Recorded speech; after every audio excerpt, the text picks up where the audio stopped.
This is Chad Leier with our service team, and we're getting ready to kick off the 2021 school year, and I've had a few people inquiring about standards of clean and concerns with students in classrooms. And so I just thought I'd make a quick refresher video. I've trained some of you before on how to clean to reduce microbial load of any type on surfaces.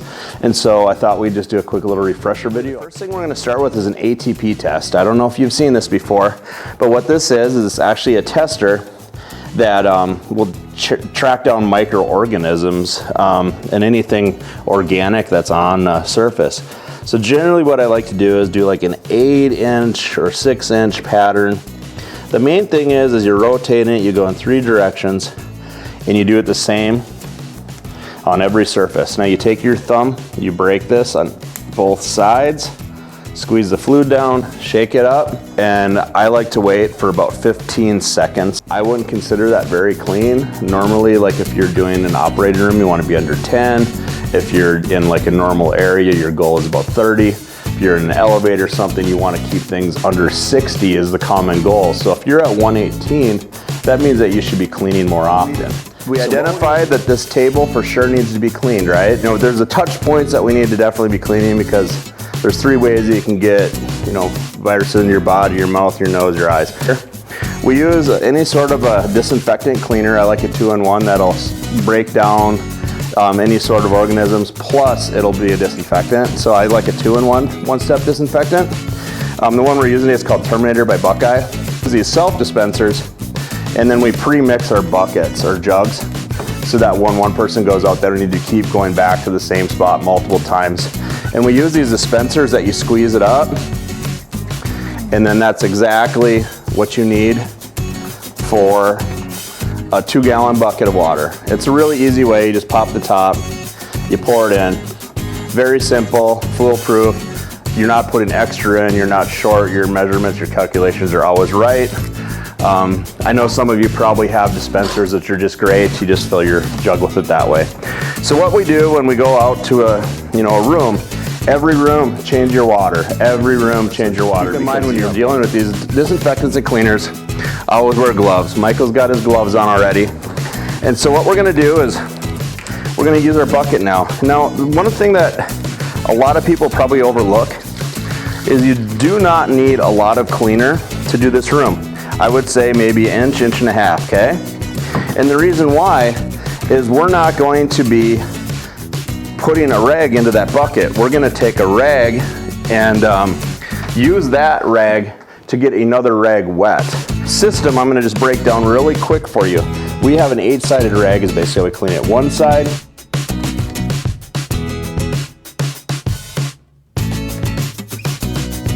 you could do 8 different work surfaces, so you could do 8 desks and chairs with this one rag.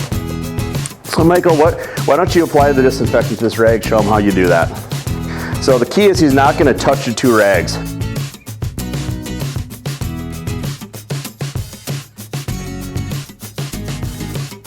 The disinfectant we're using, they're calling for it to be wet for about 1 minute for the kill time is what you want to be. So you want to make sure this has a glisten for about a minute. So if you're really worried about viruses things spreading, you want to just maybe go over the second time at 30 seconds just to make sure it's wet. You can see that corner over there is starting to dry just a little bit. So you might want to hit that a little bit more, Michael. We're starting to dry. Is you want to do the touch points. Now these kids are small, so I would probably do everything from about this point here, up on this chair around the back corner.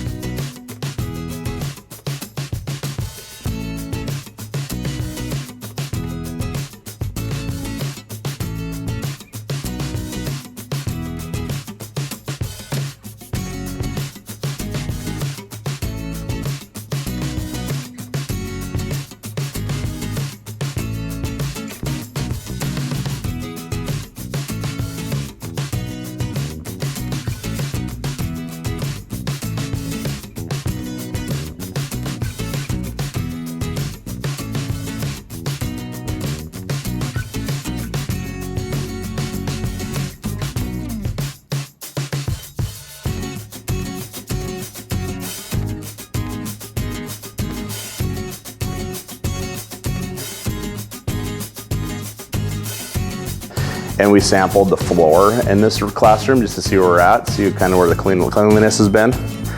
And we're pretty high there too, so this floor definitely needs a pass because that makes sense. Microfiber pads, I guess the other rags we're using are microfiber too. And we like to use that because it doesn't leave residue, it's easy to clean. You don't have to use detergent when you're washing it because this has already got some on it from your cleaning. All right, now we're getting to the point, hose on the floor.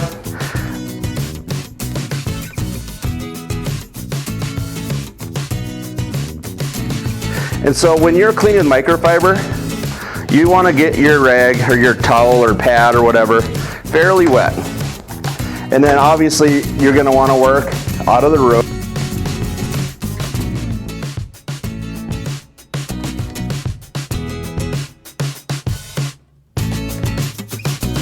Michael made one pass on this floor and he dropped it from the mid 200s down to what, is it a 53? A determination that you want to do some fogging of the area. I recommend there's these disposable face shields nowadays. They're very easy, cheap. They don't fog up like safety glasses. They're not a lot of fun to wear, but you know, it keeps things out of your face. An N95, KN95 mask, whatever you can get. You know, these things, most of them, just make sure you're footing them. If you're going to be doing fogging in our video, we're going to be doing fogging with water, but I will show you, this is the Tyvek suits that we use. We buy a 2X because you want to have a loose fitting suit so it's not tearing. If you got bigger people, you might want to go to a 4X. That's kind of the two sizes I recommend when you purchase, is a 2X or a 4X. And then we have a full face respirator with a P100 cartridge. This is kind of my preferred when we're doing fogging, is to have something like this, whether it be supplied air or negative pressure. It just really makes a nice environment. You can see what you're doing. Nothing's getting in your eyes.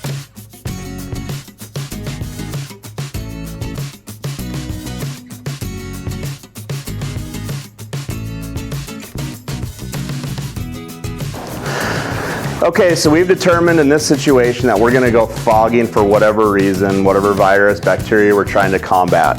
And so in this video, we're not going to wear masks because we are only fogging with water. This is a purely demonstration so you can see kind of what needs to happen in the room.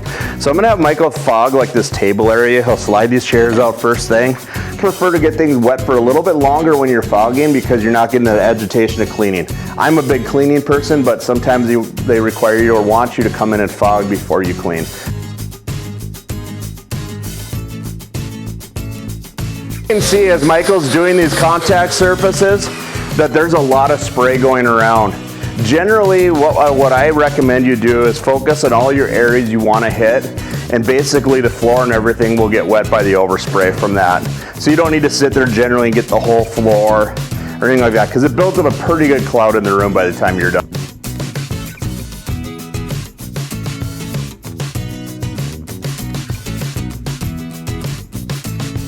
And there's one thing I didn't address earlier. We have two colors of rags that we use at Arrow for these type of jobs. We use the green one. We consider that our go-to rag, the green good rag.